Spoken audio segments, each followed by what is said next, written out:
Welcome back to Walking Away from Arcadia. I'm Simon Eicharnchen, and I am Victor Kinzer. today we're going to be going through the kiths in Vanilla Changeling. We're going to go through the basics of each kith, and then we're going to talk about the myths that they came from, and then we will talk about how it all comes together and to a completely harmonious whole. You're optimistic. Changeling is many things, but I don't know about completely harmonious. Well, dreams. That's fair. What are kiths? Kiths are, the term in World of Darkness was always splat. It was their kind of default term for whatever weird group makeup they came up with for game of the moment. The kiths in Changeling, they tried to take myths or groups of myths and distill them down into supernatural groupings. They aren't quite as political as a tradition, or I guess the tribes and clans aren't exactly political affiliations. They're more than that. They're a little more like a vampire clan, but not really. I don't know. What do you think the kiths are? The kiths are kind of a big mess. To be completely honest. I mean, you end up with having really culturally specific connotations attached to what are kind of RPG classes, but not quite. They're very reductivist, even the vanilla ones, which mostly deal with white cultures, although not all of them do. Yeah, mostly. I find the whole structure a little bit problematic. I honestly think the White Wolf people find the whole structure a little problematic, which is why they, in various ways in later games connected to Changeling, moved away from it. But at the time that Changeling First Edition came out, role-playing games hadn't sort of broken that class mold yet. And so we're left with the remnants of what came in First Edition, for good or ill. And so we have these kiths they're a little reductionist, but the kiths function. Some of them are actually very close to their source myth. The Red Cap are, but some of them are totally and completely different.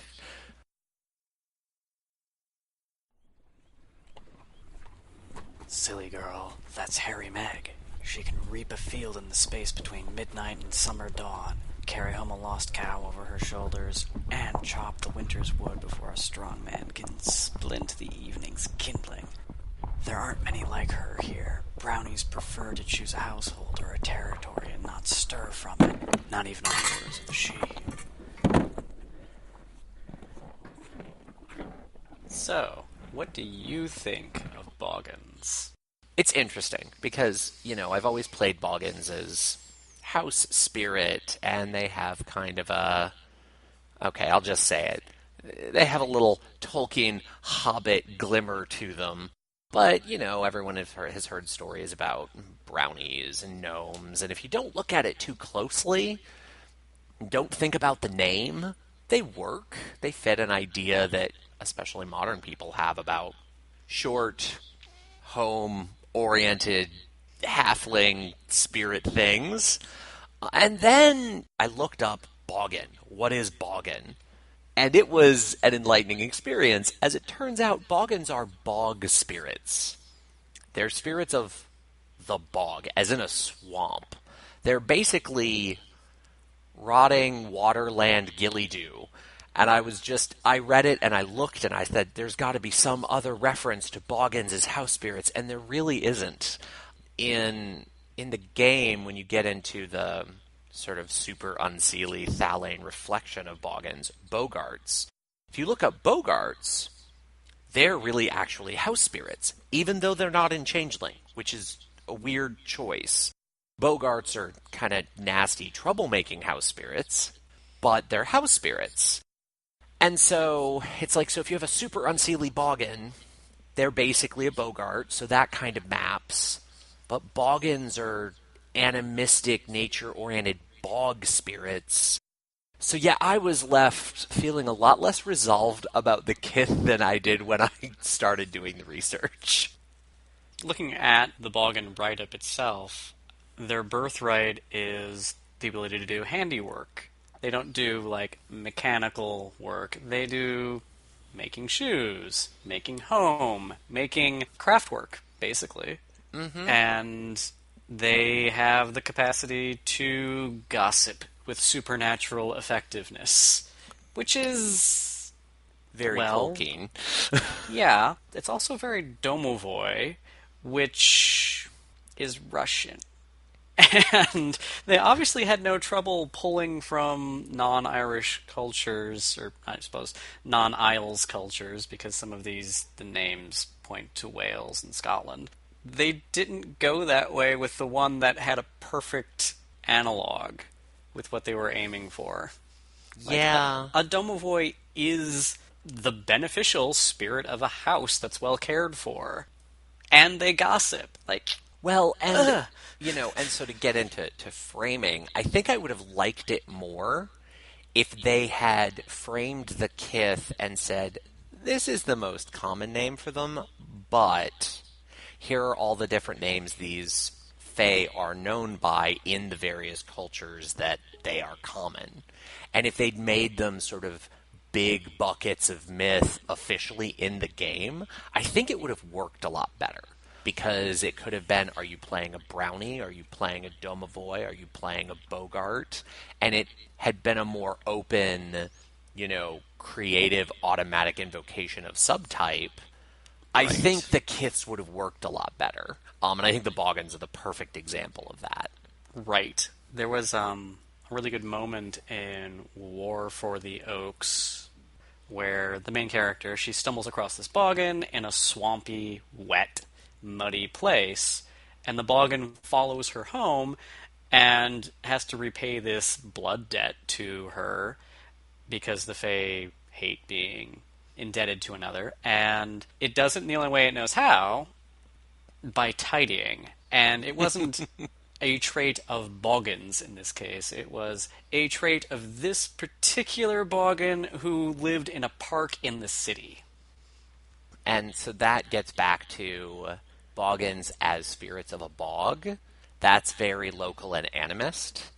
And one of the things I always kind of wished about the Kith is that they spoke more to the places they were from. That they became connected to the particular lives and neighborhoods that they inhabited during a lifetime, because the Fae absolutely did in the old myths. But that's not something that's talked about except with a few types of Fae that are very, very animistic. Like, that's all they are. But I think it would apply to most of the Kith, honestly. There's definitely a place in the game and the mythology that it tries to draw from for an animistic principle to arise from dreams of a well-kept home and what happens when those dreams go dark. But Boggans were never quite built that way. At least I didn't get the impression. And we never got Kith Book Boggans, so... Soon. It's soon. Soon. Later this year. We've kind of talked about our critiques of Boggans. It's worth talking about how they work well in a game. Right. They do work as brownie spirits. Full-size brownie spirits. But they work as brownies. If you're playing an Unseelie Boggan, you really want to go that route. Bogart myths are a great place to go for inspiration, because there's clearly a connection there. They have a very Tolkien Hobbit edge to them.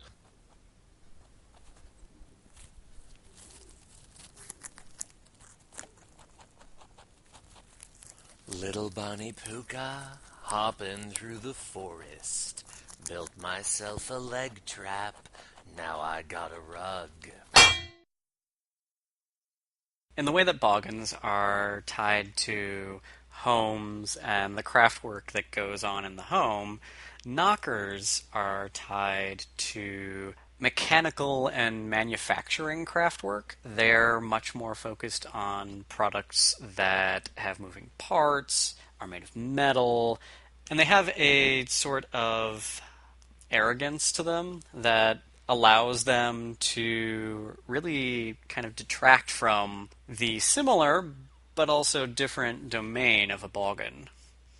They're a lot of fun to play. Knockers, as they're described in Changeling, are curmudgeonly kind of, they're the snarky mechanic.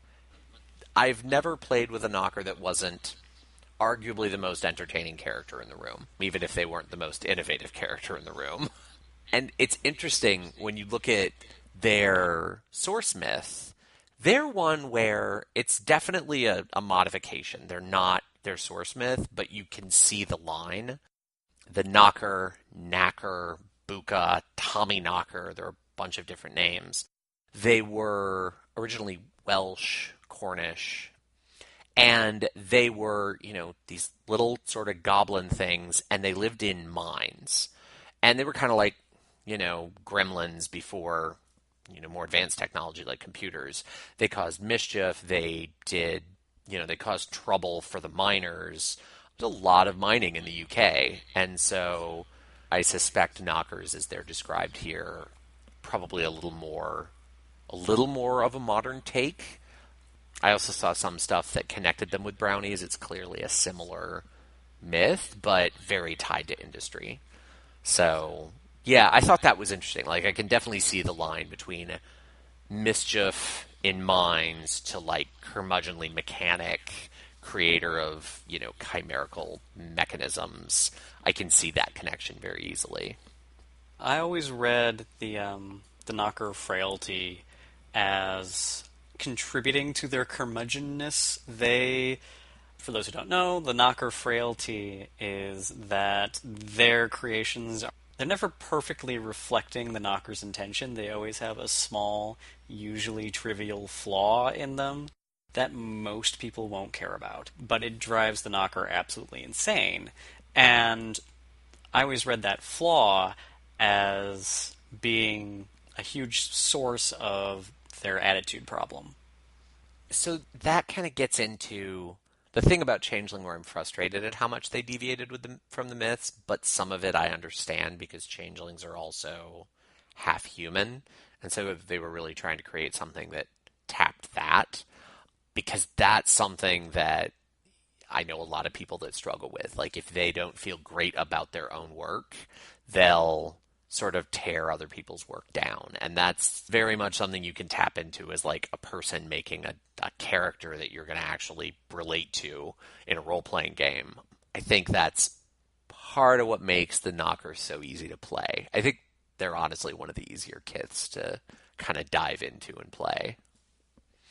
Knockers are also a reflection of the Boggans in that the Boggans are predominantly Seelie, and the Knockers are predominantly unseelie. One of the things I always found really interesting about internal Changeling dynamics that maybe doesn't reflect mythology is that the Knockers are a very autumn type of Fae in Changeling. They deal with things that other Changelings would look at and be like, whoa, heavy industry, obviously banal. Mm-hmm. But they manage to not only make something wondrous out of it, they also derive their own magic from it. And I think, knockers are one of the groups that I think it's really important to have them there and have them, honestly, exactly the way they are.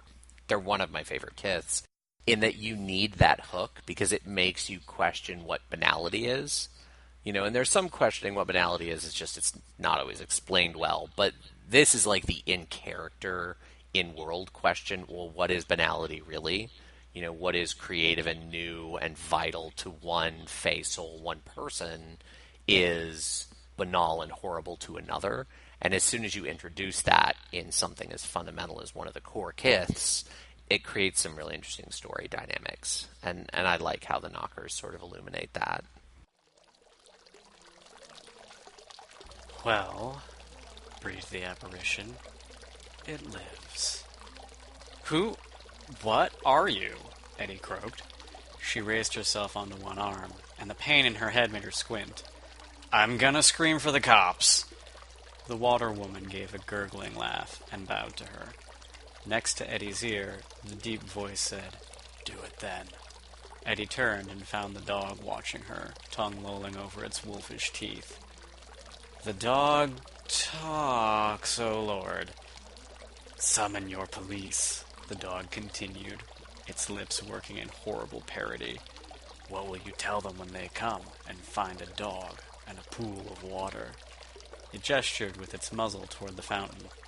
Eddie watched. The woman sank into the water, or became the water, spreading out until only her eyes glinted in the moonlight, and then disappeared. Eddie rose to her knees and started to back away. The dog took her shoulder in its mouth. She felt the long canines through her jacket, and she stopped moving. Said the dog, and let go. Bide with us, sweet, until we give you leave go. I feel like Puka is one of the most hated by players because their frailty is really hard to deal with in a way that isn't antisocial in the group. Yeah. And so, for people who don't know, their frailty is basically they are always lying a little bit, some, maybe a lot, maybe barely at all. You don't really know. It's an incredibly hard frailty to roleplay ad hoc. You know, we mentioned the webcomic Chrysalis in the last episode. There's a Puka in Chrysalis that is incredibly silly and responsible and sort of caring, and all of her lies are very funny and aesthetic, and you can kind of see them dance in her language. But that's the advantage of being able to sit down and write a story. And that dialogue, when you're just having to engage in an improv scene, that flaw is brutal. Right. I have to admit that Puka is probably my favorite Kith to play, because that frailty is really damn hard to play well, and I like stretching in that. Mm-hmm. And the problem I have with Puka is that Changeling frames them as a reflection of innocence, as I think in Kith book Puka, they actually just come out and say that these changelings, when they were full fae, were the dreams mortals had about animals, and that's why a lion Puka can be noble where a real-life lion is a scavenger.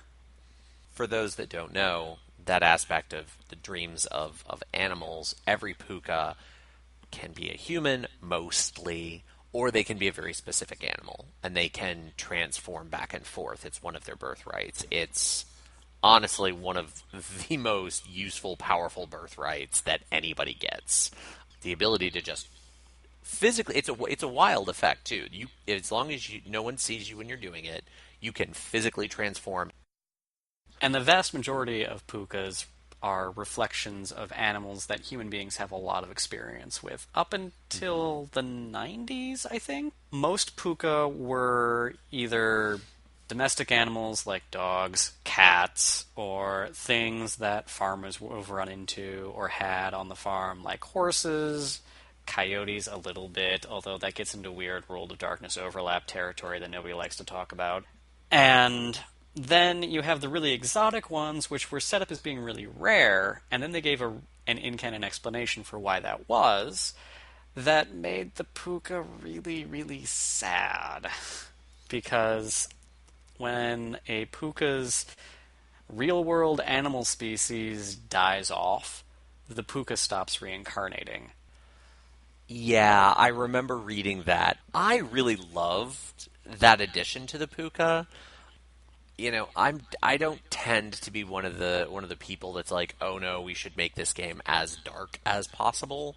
But at the same time, the Puka in early editions sort of got into, okay, we aren't even really engaging with the tragedy of Changeling very much. Right. And the Puka Kith book, you know, it left them as the silly tricksters. They were still the silly tricksters. No, I don't think anyone would have wanted them to cease to be that. But it brought them into far more of the main themes of the game. Yeah, there was I don't think it was the Puka Kith book, but it may have been the Puka Kith book. There was a drawing in one of the Changeling books that really brought the Puka into focus for me, and it was really strange. I think it was a cat Puka in a gimp suit that was like labeled sex kitten. Oh and my. It was amazing. It was one of those things where I was like, I don't get that, but I get what it's saying. Yeah, you get what it's trying to capture. Yeah. And Yes. the puka are this really weird place for World of Darkness because a lot of the splats, you like obviously look at them and go, this has a direct vampire comparison. And Puka's a really odd mix of Malkavian and Nosferatu. They are That's perfect spies because they're always lying. Make a roll to figure out if a Puka's telling the truth. It doesn't work. and this is the funniest part. Unless they're unseelie, and then they're allowed to tell the truth because the truth coming from a puka is a more profound form of lie. Right. I love that. Right. And unseelie puka are about as close as puka get to their source myths. Although you do have Puck in Shakespeare, who is very, very puka. The only place I've run into puka stories that I would call anything like traditional, they were also water spirits who were responsible for drowning people a lot. Which is interesting because of what Changeling ended up doing with water spirits. Because water spirits also make an appearance, even within the core Kith. In our next Kith, actually, they're a form of redcap and those drowning spirits. But the way they appear with the redcaps, I think they were called river hags, is so profoundly different from puka. Anything you think of as being puka. Yeah, and that's kind of the other reason I think a lot of Changeling players look askance at Puka, because as they're written, it's really hard to play them in a serious way. And that really biases the people who will play them. It's a kind of selection bias, and I feel like the people who play Puka either don't get Changeling at all and think it's very bright and silly, or they're the ones who really, really get it. And both sets of those people are a little difficult to play with. Yes. The first puka I ever dealt with in an actual chronicle, and it was a chronicle I was running. It was a short chronicle, early college. And I have to admit, I didn't really get Changeling yet. None of us did. And we were playing a silly, fun fairy tale group. I was trying to tell a very World of Darkness story, but it's not how it was coming together. And one player was playing a cat puka who was a childer. And I learned for quite a while to hate childer puka. You know, whenever anybody says, oh, I'm going to play a childer puka, I'm like, okay, there's a legitimate story to be told there, but I don't know that I believe you're going to tell it because of this experience. We ended up killing her. She was a PC death, and then we voted to give her extra XP, because while it wasn't a very World of Darkness character, she had done such a magnificent job of making our lives miserable. And we said, you can never play a Child Puka ever again, but here, have some extra XP, because the players want to bribe you into never playing a Child Puka ever again. It was an experience. And yeah, the Puka tap a lot of that. I would love to see someone play a Child Puka and really lean into that. Children can be terrible. You know, right. It makes so much sense. It Because does. animals can be really terrible too. Well, and it would bring the puka into a very World of Darkness frame.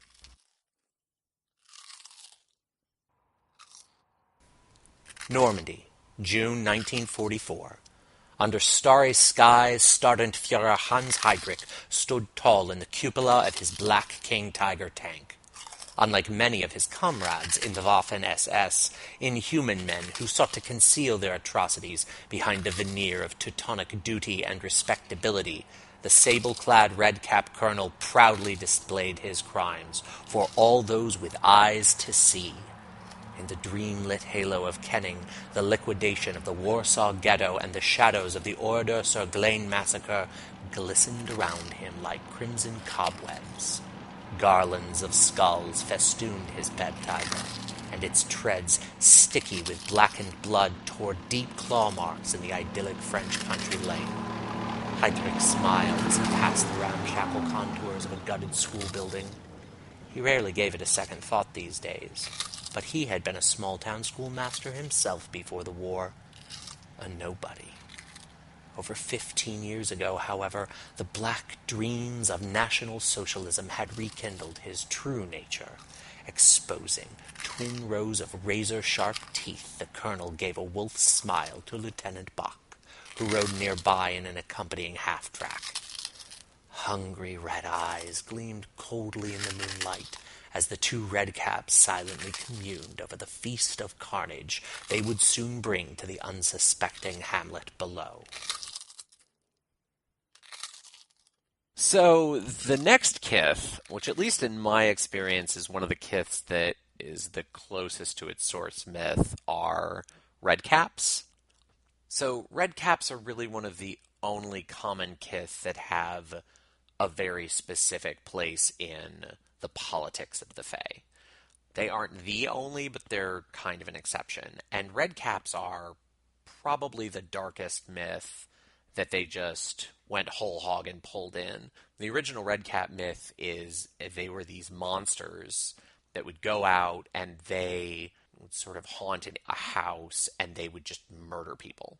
And they existed to murder.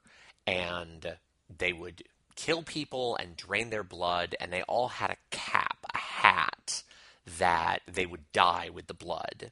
And if the cap ever lost its red, if it got too old and went completely brown, they would die. So they had to go out and continually keep these murders up. But I had previously read versions of this where they dyed their hair with the blood. Same dynamic, though. If the red ever washed out completely, went totally brown, they would die. And that's basically what the red caps are in Changeling. They torqued the myth a little bit to make it broader, and the red caps, they turned them into dreams of consumption. They have this eternal hunger, and so it isn't just about the murder and the dying, it then becomes about actually being cannibalistic. And they don't necessarily eat people anymore, but any kind of consumption. It can be a hunger for food, it can be a hunger for money, it can be a hunger for territory. They're probably the cleanest example of colonialist nature thought among the kiths. There's a story in the Skathak write-up that deals heavily with a redcap who was a member of the Third Reich during World War II and was feeding on dreams of xenophobia and dominion and authoritarianism, because all of that is driven by a hunger for control, for power. And so redcaps are all about that. It's interesting that being in the Third Reich and being all about this hunger for power and control, because I mentioned the place they have in Fae politics, they're rebels. They hate the nobles. They think they should be able to do whatever the hell they want.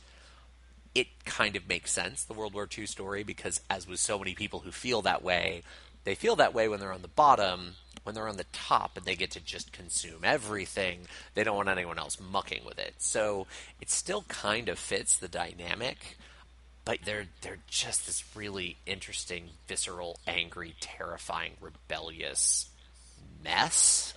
I love redcaps. I love playing redcaps. I don't play the unrepentant, vicious monster very often, but Changeling lets me do that without having to, woe is I losing humanity that vampire inflicts on me.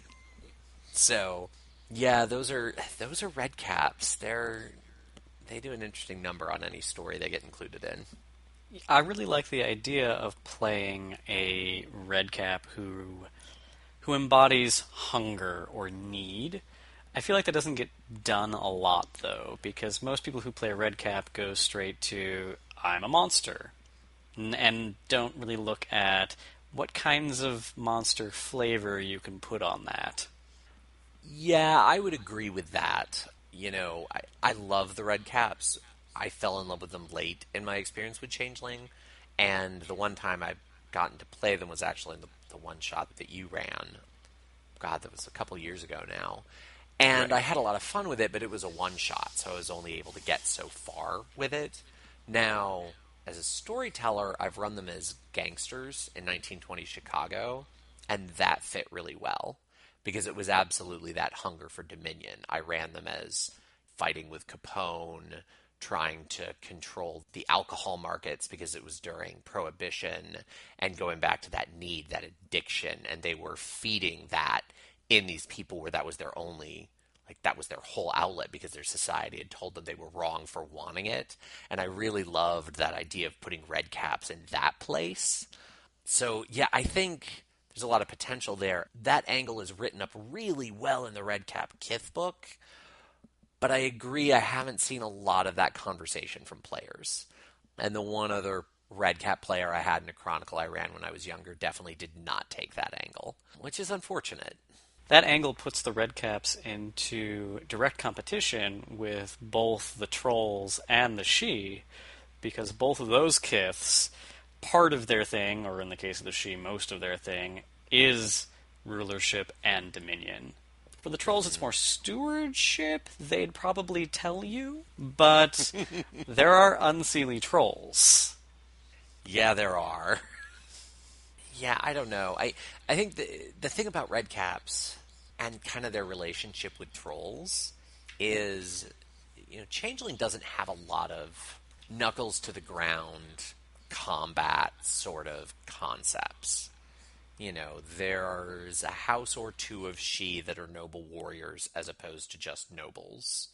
They're the Red Caps and the Trolls, and there's a certain amount of Satyr that lends itself to that.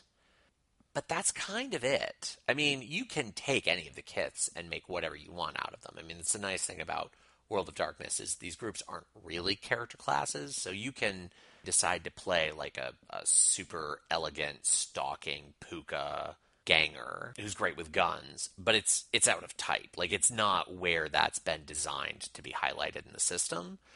And so, yeah, having just a couple Sidhe subgroups and basically two other kiths is pretty limited. So it typecasts them. It typecasts both those groups, really.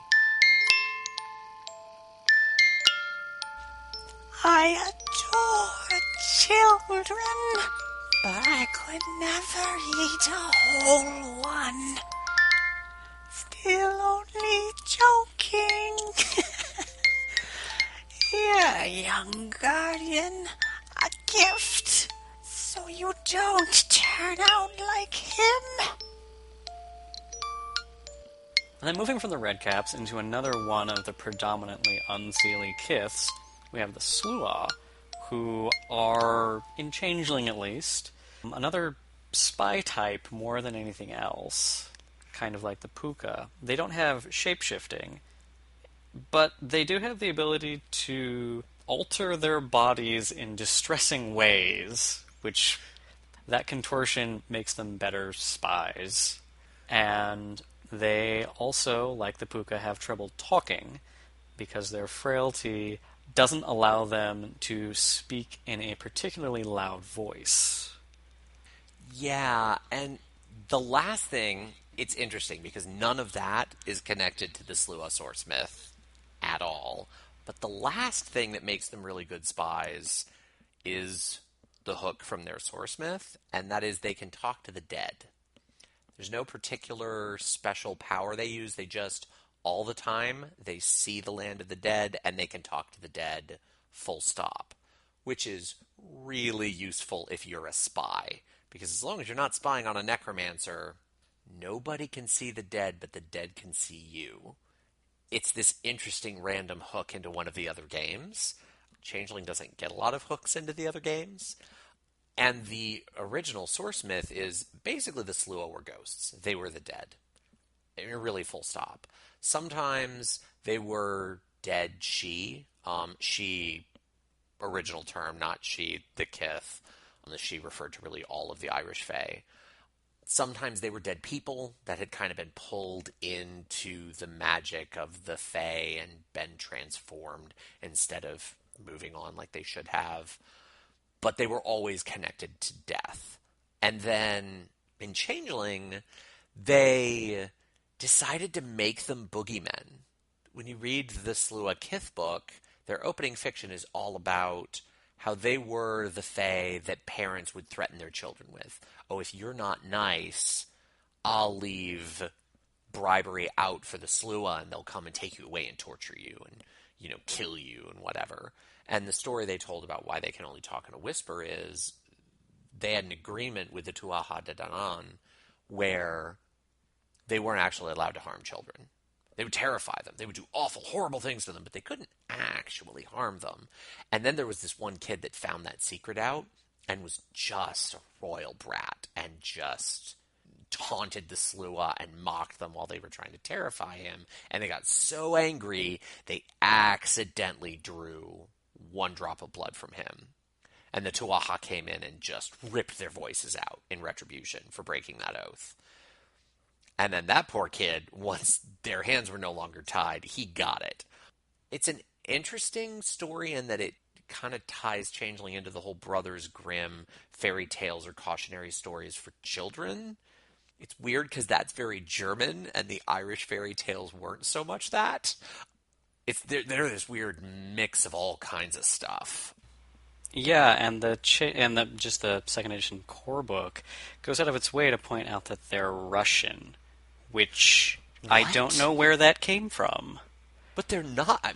I missed that, actually. I completely missed that in second ed because they are not Russian. No, the name is, Islesy Gaelic. Yeah, and the myth invocation, them being able to talk to the dead, is a direct connection to the Gaelic myths about them being the dead. That's a really strange choice. Yeah, no, the second paragraph of their introduction. Lore masters say these Kithane were once Russian fairies who lived under mountains or mortal hearths.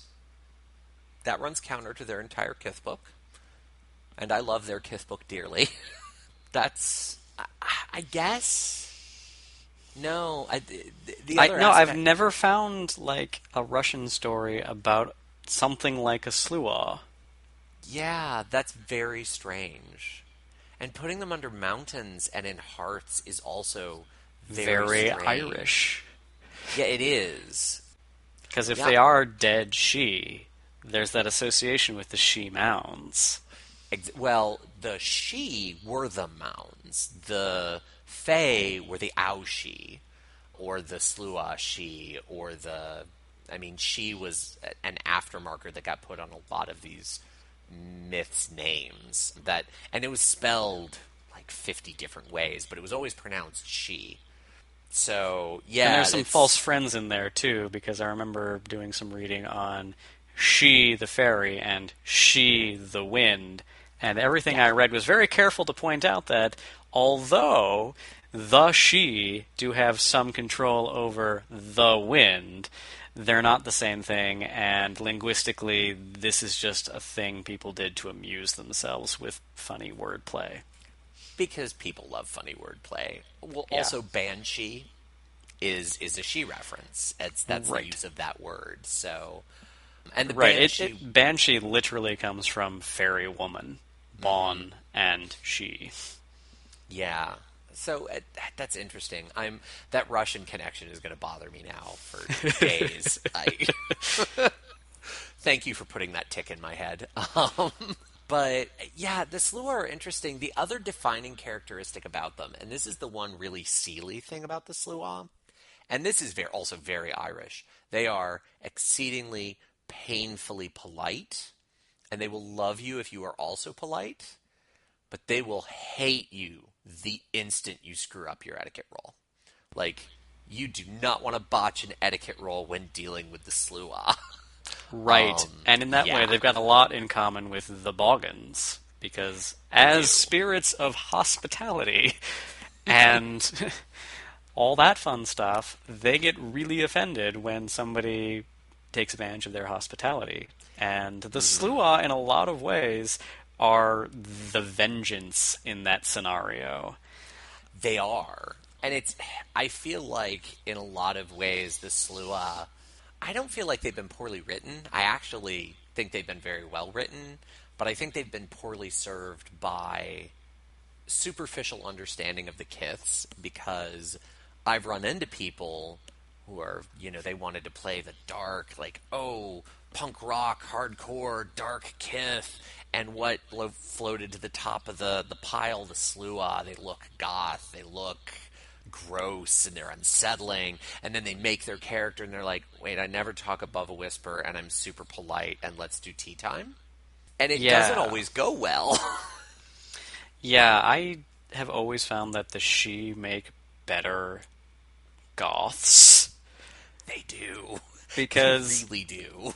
You really have a connection between people who like goth for the aesthetic and the she's sense of aesthetic over everything. That's so true. I've never really thought about it in those terms, but that's a really excellent way to put it.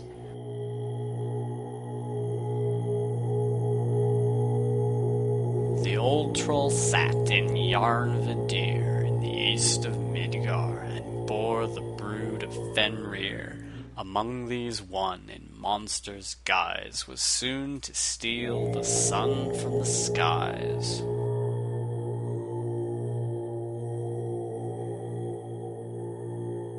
The next kith to dive into really is the trolls, which are in every way the perfect opposite of the Sluagh.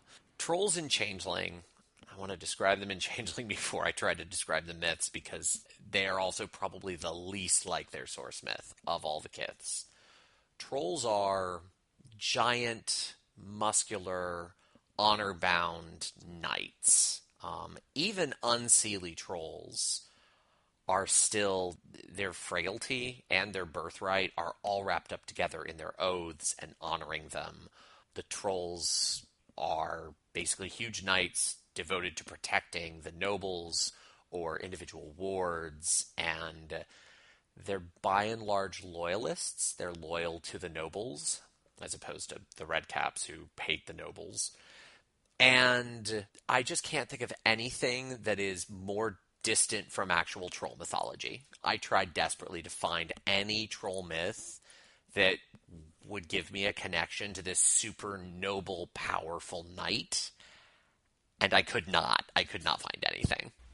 The only thing I have that's vaguely along those lines is, if you've read the Volsung Saga and the Nibelungenlied, you can see the way that modernity of the time, so, feudal modernity, warped the Norse gods, and trolls are part of that pantheon, which makes them being surrounded by Irish spirits a bit odd. But you can see the way that the trolls might have gone had they been a part of the worshipped pantheon as opposed to being the bad guys basically all the time, the way they are in Norse mythology. Beyond Norse mythology, I've seen troll-like things in other mythology, and they're always troublemakers. They're always, and not like trickster troublemakers, but the troll under the bridge, the mountain troll, the terrifying thing out in the wild that will fee-fi-fo-fum the giant in Jack and the Beanstalk. He's a troll. I mean, more than a giant. And then we get giant blue noble knights. And I think drawing in Jack and the Beanstalk, you get a little bit of the same thing as with the Volsung Saga and the Nibelungenlied, because there's Jack and the Beanstalk, and then there's the later iteration of the same story, which is variously called. Sometimes it's Jack and the Three Giants, sometimes it's Jack the Knight. But in every version of that story that I've read, the thing that would connect them to the Changeling trolls is that Jack offends the giants. In most versions of the story, he's offended the giants by killing one of them. But in some of the versions, he's offended the giants because he's taken their hospitality and just gone to town with it. And that's why the first giant Jack kills tried to get into it with him. And Changeling puts trolls in this really interesting position of being, what happens when your word is worth more than your humanity? Yes. And I think, I haven't read all of Denizens, but the troll description of what trolls are like in the Deep Dreaming always stood out to me. The trolls in the Deep Dreaming, you don't ever want to encounter one, because they will try desperately to trick you into entering an oath with them. And then once they're oath-bound to protect you, they will wrap you up and lock you in a cage and bury you underground and make sure you're well fed, but you'll never be allowed to leave the cage because there is no risk that is an acceptable risk, ever. Any kind, at all. And, the idea of taking trolls to their most sort of obscene extreme, it's an interesting, compelling sort of nightmare. All the kiths and the deep dreaming are nightmare as in, like, when you're actually sleeping. Like, the sorts of weird, over-the-top things that happen in your dreams. And I feel like, even though that's not necessarily something you'd pull directly into a game, seeing them written that way gives some perspective on how to play some of their nuance. There's, in Jack the Giant Killer, which is a story written by Charles DeLint, you have these giants who are very, you wouldn't call them nice creatures, but they're very honor-bound in that they're very sparse with how they use their words because they become bound by their words very easily. And they are horrific nightmare creatures because they embody that spirit of frugality. They are very careful with their words, they collect things, and they hoard power, which, in terms of Changeling, gets them kind of into the same domain as, well, the She, but mainly the Redcaps. Yeah, and that's interesting because now that I think of it, I've never really seen that side of trolls emphasized. So they're bound by these oaths, more bound even than the other Fae, and oaths are a big deal to all the Fae.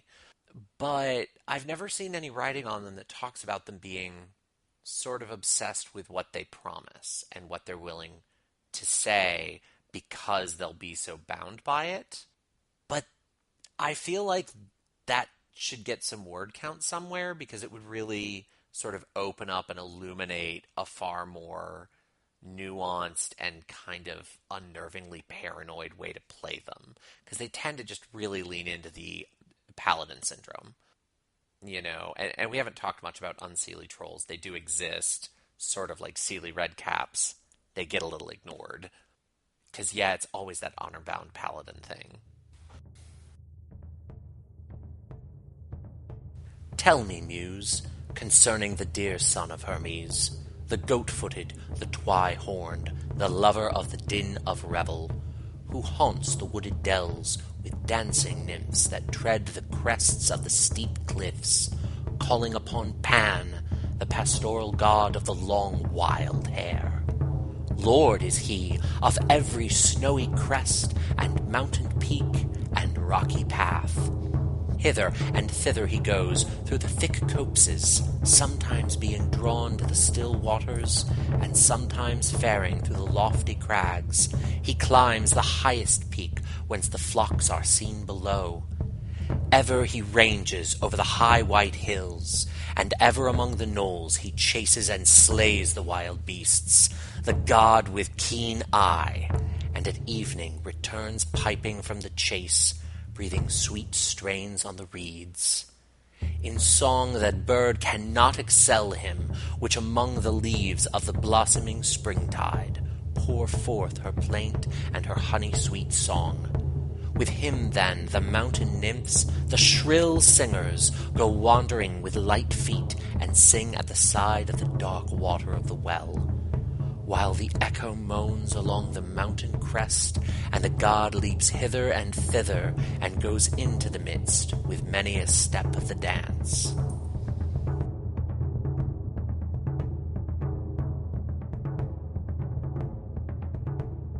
And then we've got the satyrs, who are also a bit of an odd man out, not being from the Irish tradition. The satyrs reflect a more Greek ideal than the other Fae because they are intellectuals who are also athletes. And they are also hedonists. Yeah, satyrs are so frustrating for me because they don't embody any Greek ideals. I mean, they're written as though they embody Greek ideals, and then you find out anything about the Greeks. Aside from the athletics part, satyrs really don't embody... They embody everything that the Greeks hated, because the other thing about the satyrs is they were hedonists and they were sex fiends. And all of that's based on Dionysian cults. They were mystery cults for a reason. You weren't supposed to be a member. There was this whole dynamic with Greeks and the fact that they viewed women to be these incredibly, sexually insatiable, driven, creatures, very different from our, men are the sexual predators stereotypes. Their form of sexism was men are above all that. When you look at a lot of Greek statues, something that comes up in art history a lot is, why are all of these statues so barely endowed? And then why are all of these statues of satyrs so ridiculously endowed? It's because anything that indicated sexual virility was undesirable. You were supposed to be muscular and built and perfect and athletically driven. There was this whole concept of arete and the perfect only male, because again, it was an incredibly sexist culture, male ideal. And then in Changeling, there are satyrs that embody these one or two things the Greeks loved, but their core concept of hedonism is from this mystery cult that was a huge taboo, that was everything the Greeks hated. And I really have a hard time reconciling those two things being in the same place. Well, that, and there's the difficulty with the satyrs being from the same place as all of these other very not Greek ideas. Yeah, it makes me wonder about, the home of all Fae being Arcadia, which is a place in Greece, and a Greek ideal about pastoral country living. And then you have satyrs.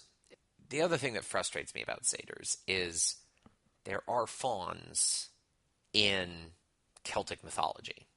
There are fauns in traditional Fae myths, but we went to Greece. And I feel like it was this attempt to make the Fae this global world of darkness phenomenon, but it feels awkward. They had this opportunity to go back to the mythology that they were basing most of the game off of, and rather than going with Cernunnos, the Irish deer and forest god, they went with Satyr. And satyrs are the only kith, apart from the she, that tends to straddle the line between seelie and unseelie, which, if you look at satyrs, although they are teachers in a lot of stories, they're also antagonists in most of the stories at some point. Yes, but, to be fair, and, we've done this transition from source myth to their role in the world of darkness. They're antagonists in their stories because they were this embodiment of all these things that the Greeks hated. Hated in quotes. As with all societal taboos, the reason there were mystery cults around Dionysus and Pan and his satyrs is because, the ability to let loose and actually be a sexual being is a thing we need. And if society shames that, people will find a space to do it. They'll get a release. They'll have Carnival before Lent. So, but satyrs in Greece have this weird, complex social taboo, hate-indulge relationship. Whereas satyrs in the world of darkness, because they didn't capture that, they gave them athleticism, they gave them intellectualism, they gave them these things that the Greeks idolized. I'm guessing because maybe the writers didn't know that background with the satyrs and didn't have that sort of gender history of Greece when they were writing them. Thought they are Greek. They're the representation from Greece, so we will make them Greek. Not realizing that that doesn't work with satyrs. Satyrs as written, minus the intellectualism part, man, Cernunnos makes so much more sense for them. I would, headcanon, quite honestly, I would prefer the satyrs just be turned into Cernunnos and fauns. And then, have a whole separate array almost of Galen from Greece. I would be thrilled with that. We woke that morning at the onward call, our camels bridled up and our howdahs full. The sun was rising in the eastern sky just as we set out to the desert's cry. The Ishu are even stranger in the context of being part of this core family of Fae that make up descendants from Arcadia, in that they are depicted as the only, I'm going to say, African Kith, and then Simon is going to correct me. But for a brief introduction, I don't quite know how else to frame them. It's an inadequate framing. They are travelers and storytellers. They're hinted at being noble, but they're commoners. Their relationship to the rest of the Fae is strange because they're not in any way, shape, or form from a similar cultural background. Succinctly, Ishu are the Ravnos of Changeling, the first edition Ravnos of Changeling. Ishu are really the odd man out in the vanilla Kiths. They are depicted as being black. In the actual write-up from the book, it says that they are originally descended from the dreams of ancient tribes in Africa, India, and Chaldea, which is a region in Iraq, if I remember right, which would put it in pretty solidly Islamic territory in the real world. And those are three very different places, cultures, people, and mythologies. I honestly just don't have a lot of nice things to say about Ishu because they're a really bad example of exoticism. I've read chunks of the Ishu core book, and only chunks because I can't finish it. Yeah, so I have to be honest, I've used them. I did not use them as NPCs, but when I ran my con game last year, I made one of the characters, Ishu. I honestly made her Ishu because I wanted to have a broad array of characters. I didn't want, people to sit at the table and, oh, here are your nice white PCs. And if you don't happen to be white, well, too bad. I wanted the broadest array of people that happen to sit down at my table to have a good chance of finding someone that represented them in the character templates, and that left me with the Ishu. To be a little bit nicer than I usually am about Ishu, in a lot of RPGs from the time, the only characters who are visually or culturally coded as black in a lot of RPGs from the early 90s and even the later 90s were usually monsters. And Ishu, based on their powers, are not monsters. They're wanderers.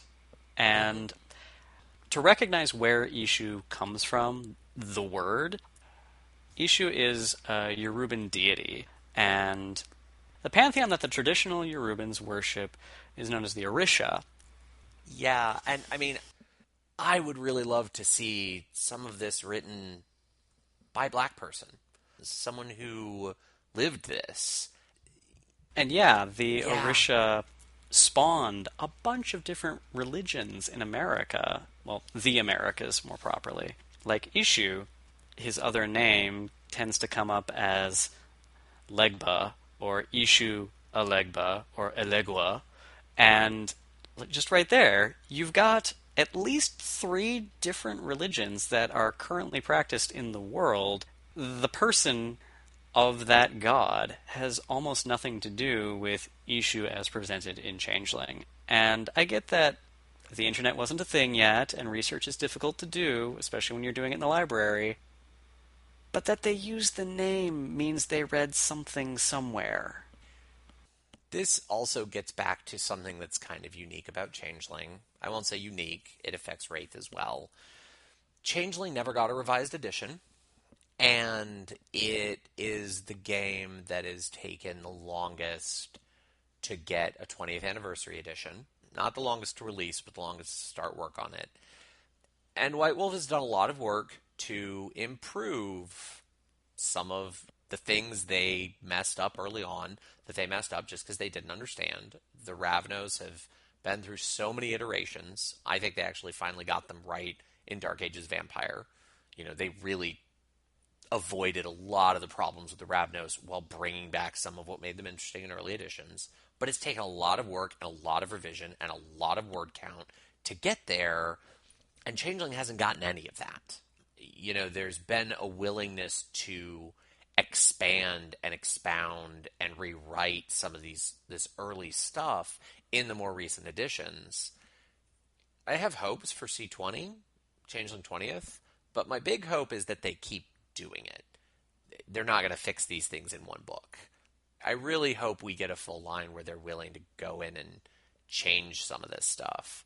And I know, talking about new line gets us off the Kith discussion, but I think the issue are very near the top of the list for things that need to be fixed.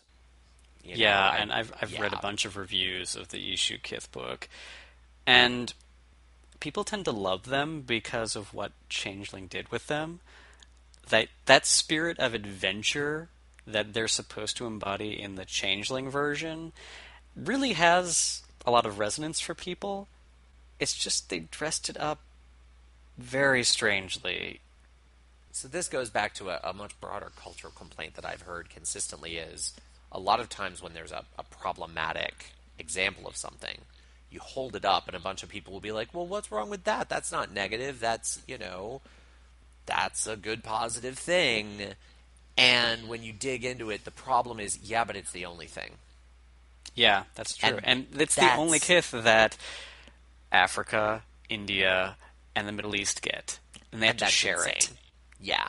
The issue, what they are, and we should really get into their place in the canon a little bit, the idea of the storyteller, the bearer of stories, the adventurous spirit, when you're playing an entire array of supernaturals that are literally curled up inside of stories.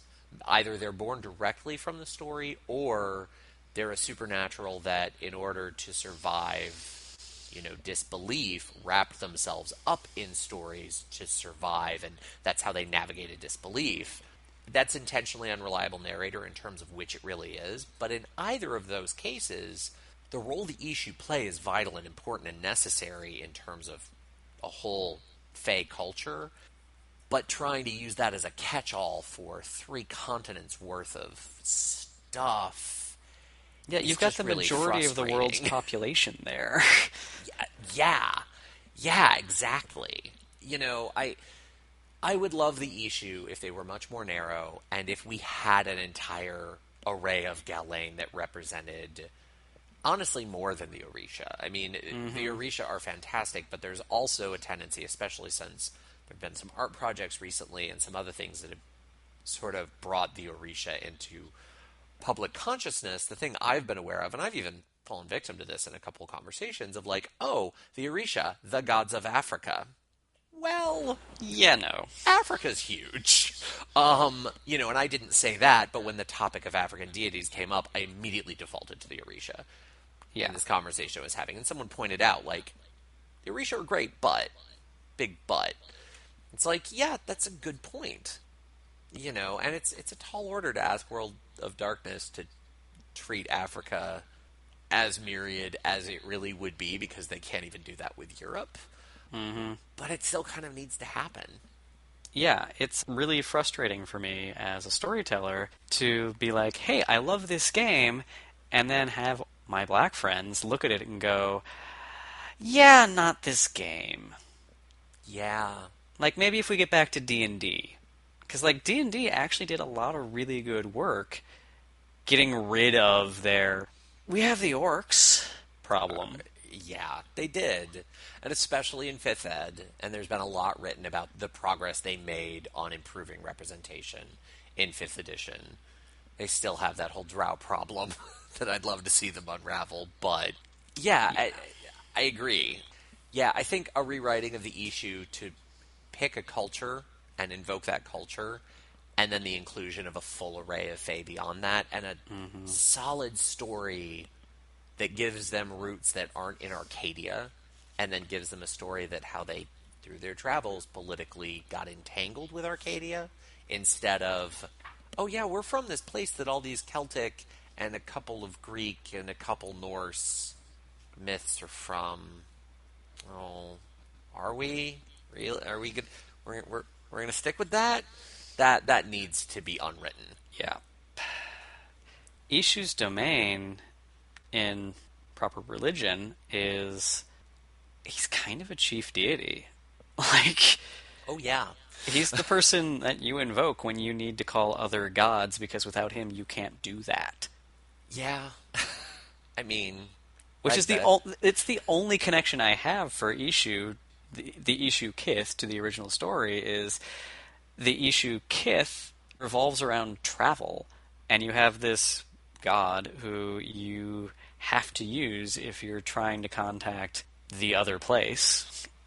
Mm-hmm. And I just have a really hard time putting myself in the position of the person who wrote Ishu and going, I get what you were trying to do.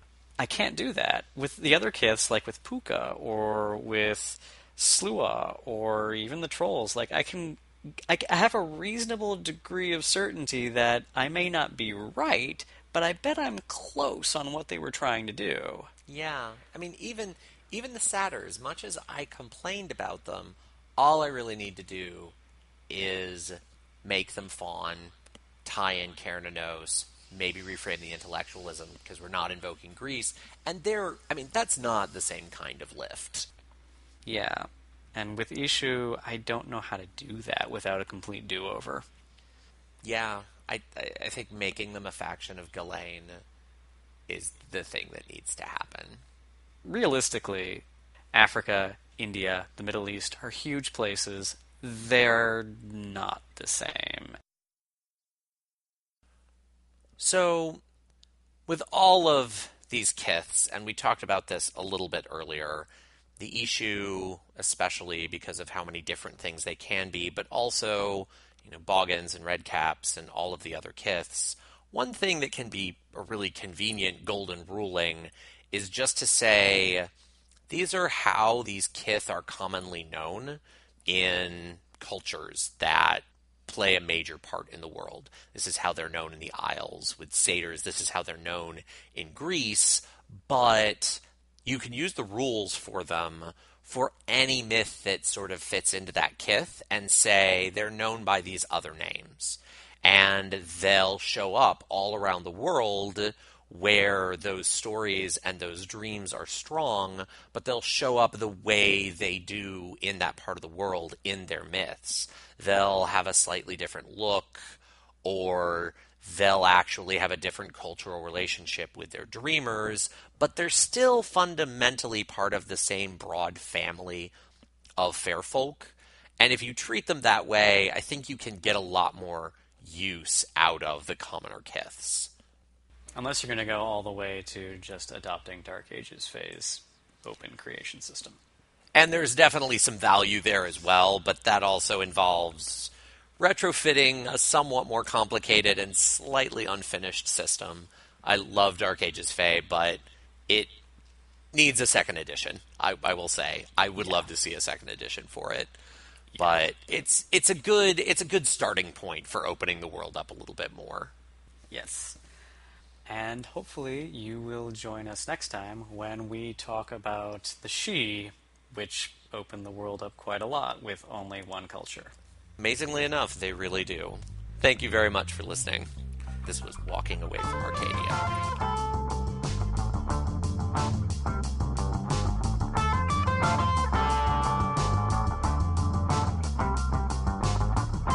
The readings from this conversation were from War for the Oaks by Emma Bull, Changeling the Dreaming Player's Guide, ReBoot, Book of Lost Houses, The Second Coming, Völuspá, The Homeric Hymn to Pan, and Caravanserai by Loreena McKennitt.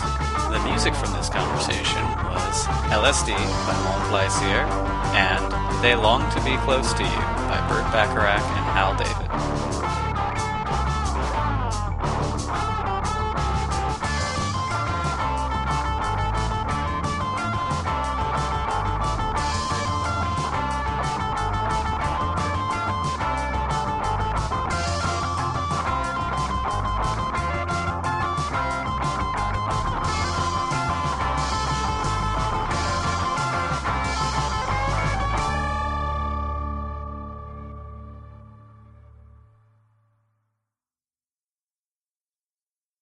Today's poorly explained echo. I don't know anyone who doesn't hate hardtack.